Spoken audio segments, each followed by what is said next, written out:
At this moment, I am also super pleased to announce our next speaker, Professor William Evans. Thank you for patiently waiting with us from Berkeley's Nutritional Sciences and Toxicology Department.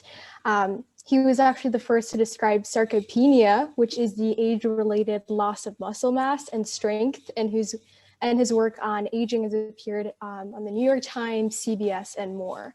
So super excited to listen to what you have to say. Thanks very much. And what I'll do is something a little bit different if I can. I just have some slides. So rather than just looking at my face, I can talk about some of the things that, that we've done. And if I can share my screen here. Here we go. And okay, so great. As you heard, I am professor of human nutrition at UC Berkeley, and I'm also a professor of geriatrics at Duke University Medical Center. So I actually live in Chapel Hill, North Carolina, and commute to Berkeley when I teach, which is typically in the fall. And our research, it takes place, our laboratory research takes place mostly at UC Berkeley. As you heard, my area of research interest is aging, muscle metabolism specifically, functional capacity, how we change as we grow older, exercise, and in fact, my graduate degree is called Human Bioenergetics, essentially as a degree in exercise science, exercise physiology. And I did postdoctoral training in nutrition at MIT. I was lucky enough to be hired as an assistant professor at Boston University. And during that time, I also trained at MIT. So I was very lucky after a few years at Boston University and training at MIT to be appointed or hired as a laboratory director in a brand new research center in downtown Boston called the Human Nutrition Research Center on Aging at Tufts University. And the Department of Agriculture built a few different specific research centers in nutrition. Ours was in aging. It was a brand new 15-story building at the Tufts Medical Center in downtown Boston.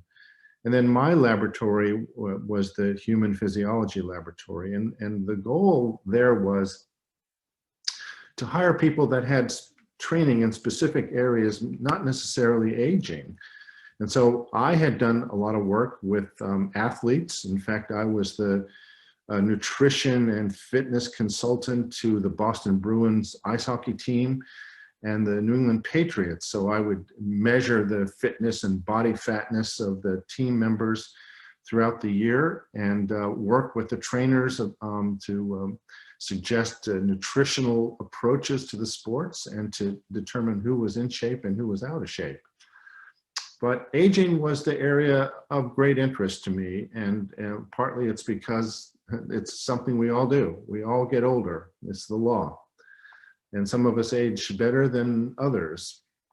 As I said, my area of research has been function, and perhaps the most often measured area of functional capacity is a measurement that we do called VO2 max, and that's the measurement of the maximal rate of oxygen consumption that you can perform. And we do that typically on a treadmill. We put someone on a treadmill and they're either running or walking. And we gradually increase the intensity of the exercise until the person becomes completely exhausted. So for a really good runner, obviously they're running on the treadmill and we gradually increase the inclination. And this is an important feature, not only for athletes, and perhaps it's one of the most important defining measurements that we can make in an athlete, but as well as for older people.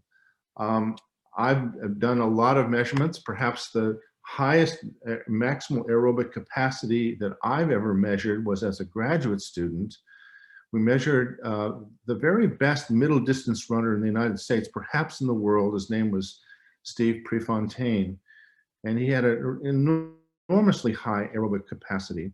Unfortunately, Steve Prefontaine died while driving drunk and never was able to maximize his potential. Been two great movies made about him if you're interested. There's one I recommend called Pre. But male marathon runners have a very high aerobic capacity. Female marathon runners are a little bit lower because they have a lower amount of muscle and they typically have a lower oxygen carrying capacity. They have a lower amount of hemoglobin. Ice hockey players are among the most fit of all professional athletes. And the New England Patriots, at least the time that I was measuring them, had a pretty low fitness level where you see sedentary college-age women or men. Says something about football, professional football in particular, where the biggest nutritional problem is really obesity. But the thing that was surprising as we started measuring the aerobic capacity of older people was the extraordinarily low levels of aerobic capacity that we would see in seemingly healthy, free-living older people. Aerobic capacity down here, about 17 or 18 milliliters of oxygen consumed per kilogram body weight per minute, which you might see in a younger person who's just had a heart attack. So much of my research has been devoted towards attempting to determine how we can prevent the loss of aerobic capacity, and in particular, strength. As you heard, I was the first to describe this condition that we now call sarcopenia, which is the age-related loss of muscle mass, something that we all experience for a lot of different reasons, one of which is we just become less active as we grow older. There are a lot of other reasons for it, and that has stimulated a lot of the research that I've done. In fact, this is kind of what sarcopenia looks like. These are the cross sections of the thighs of two women. The top was a 21-year-old female graduate student in my lab from some years ago. And you can see the cross sections of her thighs. The dark area here is muscle, and she has a little bit of subcutaneous fat. The bottom is a 63-year-old woman who came to participate in a study in our laboratory. Importantly, both of these women weighed the same. And so the 63-year-old woman wasn't necessarily overweight, but you can see the astonishing difference in composition with a really low amount of muscle, a lot of fat, and the fat kind of infiltrating the muscle. So it's an area that we've been attempting to see, can we reverse that? One of the things that we were able to demonstrate is that it is possible. We did a couple of studies in a nursing facility, a nursing home, a long-term care facility in Boston. And this was the first paper that we published called High Intensity Strength Training in Nonagenarians. That's in 90-year-old people. We went to the nursing home with my colleague, Maria Fiazzaroni, and we said, we want to start an exercise program in the residents. And they said, well, not sure we can do that. But you know, we think it'll be okay. And we said, well, we want them to lift weights. And they were very skeptical. They gave us permission to do an initial pilot study. And when we published that paper, we got a lot of publicity. And this is the cartoon that appeared in Sports Illustrated, of all places, when they did a feature on our research. In that study, we had 6 women and 4 men, and you can see their average age was 90 years old. 7 of them needed a device to help them walk. 8 of them had a history of falling down. And this is the cross-section of the thigh of one of our residents. And you can see in the red area here is fat. It's really astonishing, the change. However, when they did weightlifting exercise, what we call progressive resistance exercise, resulted in a 200% increase in strength and a 10% increase in the size of their muscle. No one had ever seen that before. And so we were able to parlay that into a much larger study in the same nursing home, and now more than about 100 patients, subjects in long-term care. Average age was 87. Our oldest in this case was 98 years old. And what we were able to show is that we were able to increase their walking speed. We increased their strength by more than 100%. We increased their ability to climb stairs. We increased their spontaneous activity. That is, we put an activity monitor on them and just noticed how much they got up and moved around. Many of them told us that they no longer needed a device to help them walk. Many of them told us that they could no longer needed a nurse to help them go to the bathroom in the middle of the night. And surprisingly, we got a significant decrease in depression. So this study really has transformed the way we think about exercise and aging, just to say that older people are remarkably responsive to physical activity, something that we really didn't realize earlier on. And so I'll finish there and perhaps talk to you and answer any of the questions that you may have. I was lucky enough on a couple of occasions to have interacted with John Glenn. As you may know, John Glenn was the first American to orbit the Earth, an American astronaut. I was asked to speak with Senator Glenn to talk about the importance of aging research at the National Press Club in Washington, D.C. And there's a picture of a younger me with John Glenn. And I was thinking about, what can I say? This is John Glenn, the great American hero. He was a senator at the time. And I found this wonderful quote from Shakespeare that described John Glenn perfectly. "Though I look old, yet I am strong and lusty. For in my youth I never did apply hot and rebellious liquors in my blood, nor did not with unbashful forehead woo the means of weakness and debility. Therefore my age is as a lusty winter, frosty but kindly. Let me go with you, I'll do the service of a younger man in all your business and necessities." So John Glenn was 78 years old when he flew his second time. He told me, it's an interesting anecdote, that he didn't realize that President John Kennedy told NASA that he didn't want John Glenn to fly again, go into outer space after he first orbited the Earth. And that was unbeknownst to John Glenn.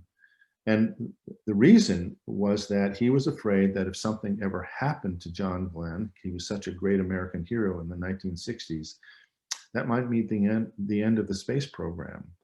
So fortunately, he was able to fly again. I worked with Senator Glenn on that flight.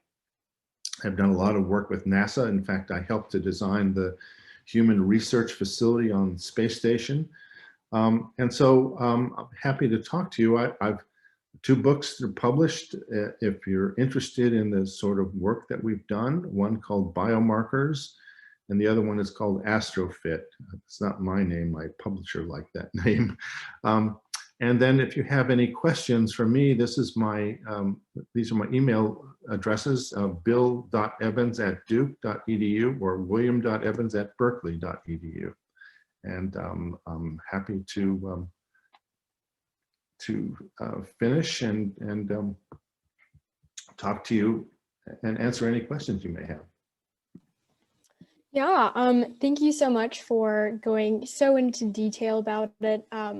One thing that I found super interesting is that your research involves, deeply biological ideas inherently, but then at the end of the day, you're still applying it to people. And in that way, it becomes a mixture of both theoretical and practical, which is not something I see often, at least because I'm also a biology student. And most of what I do is just theoretical. You create a molecule, and then after that, it's hard to see the practicalities behind it all the time. And so, well, it's very interesting. There's 2 areas of aging research. And one is for the hardcore biologists to try to understand aging per se. That is, how do we extend life maximal lifespan. And there is a biological reason why we don't live to be at 200 years old. And there are a number of different interesting animal models to understand the biology of aging. Then the other area of aging is the practice of geriatric medicine. And I think that's perhaps more important because we all want to stay functional until we die. And we don't want to be hospitalized. We don't want to be in a long-term care facility. We want to be functional. And that is my goal. That's been my goal, is to try to understand, why do we lose function as we grow older, and what can we do about it? Right. And so one thing that I'm curious about is, and I'm sure it might relate to a lot of the people here, but if you were in high school and you're trying to, get involved in research, and as you were, really went into depth about hopefully something that's like practical, that applies to a certain set of the population or perhaps yourself, what sorts of resources would you recommend to these people to really learn more about it and explore if that's their passion? Yeah, I mean, I think that it's a different world right now. I think just reading about different topics in biology is, I mean, there's a tremendous amount of information. So if, for example, you're interested in exercise science, there are some wonderful resources to read, and contact the universities that you might be interested in to find out if they have programs in the area of interest for you.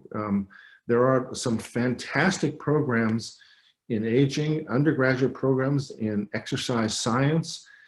That's how I kind of got into it. I was interesting pathway for me. After my undergraduate work, I majored in zoology at University of North Carolina, and I got drafted into the Army when there was a draft. And I got sent to it's called the U.S. Army Research Institute of Environmental Medicine. And it was eye-opening for me. It was kind of, I learned the research that was going on there was to understand how soldiers adapt to environmental extremes like cold and heat and altitude. And that's what kind of got me into human physiology rather than zoology. And that's, kind of, I found out that this place at Ball State was a place that had a very interesting program, but reading and contacting, the universities that you might be interested in, not just about admissions, can I get in? Well, do you have a program that I might be interested in? Right. We just got 2 questions in the chat, so hopefully we'll have time to go over them both. The first is, how and can you increase aerobic capacity? Yes, that's a very good question. And the way to do it is to do, now we know it's called high intensity training. So all activity that you do will tend to increase your aerobic activity capacity. But we now know that the higher the intensity of exercise that you exercise at, the higher the greater the increase that you'll have. So we call it interval training, very high intensity work that you run all out or very close to all out for 2 or 3 minutes, and then you rest, and then you do another interval of very high intensity exercise. That's the best way to rapidly increase your aerobic capacity. How do aerobic capacity affect the brain? Boy, that's a fantastic question. We now know that the most important risk factor for the development of dementia and Alzheimer's disease is how physically active you are. And so people that are more active have a much lower risk of Alzheimer's disease. And so there is, in fact, a direct impact of regular physical activity on the brain, especially the motor cortex.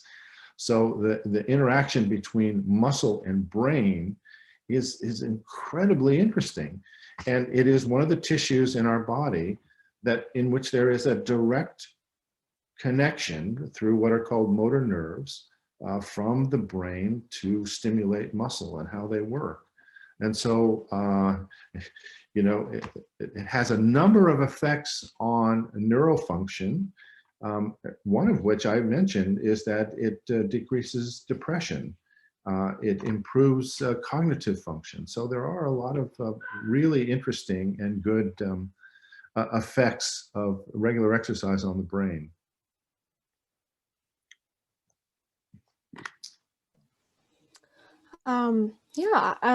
One thing that I am curious about is, so I see how there's like a link between exercising and cognitive function as you get older. And I'm wondering if it overpowers, like, let's say someone continuously used their brain in the sense that they were like constantly challenging themselves in that respect. Would that be better than physically working out, or like which one has a larger impact on your cognitive function as you grow older? It's a good question. And there's been a lot of research on that. And we know that just if you are intellectually engaged when you're older, you tend to decline, cognitive function tends to decline more slowly, although it doesn't prevent it. And so, it's good, but exercise has a direct effect on how the brain ages. And just being smart and reading a lot and being engaged doesn't necessarily affect how the brain itself ages. And so it's this physical activity that we do and perform that affects the whole body. I mean, it has an astonishing and remarkable effect, but it also affects the brain and how the brain ages. And we just got another question in the chat. Would you recommend more body weight training or weight training to gain muscles or lose weight? Yeah, it's another good question. And traditionally, people have recommended aerobic exercise for weight loss. And it is good, but you only increase the amount of calories that you burn during the exercise itself. Weight training, weightlifting, increases the amount of muscle that you have. And muscle burns calories. It's a very expensive tissue.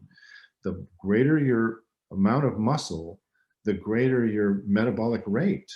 And so weightlifting is a way, if you're losing weight, because typically when you lose weight, you cut back in calories. And if you don't do regular weight training, you'll lose muscle as you lose weight. And so this is a way to preserve or increase muscle as you lose weight.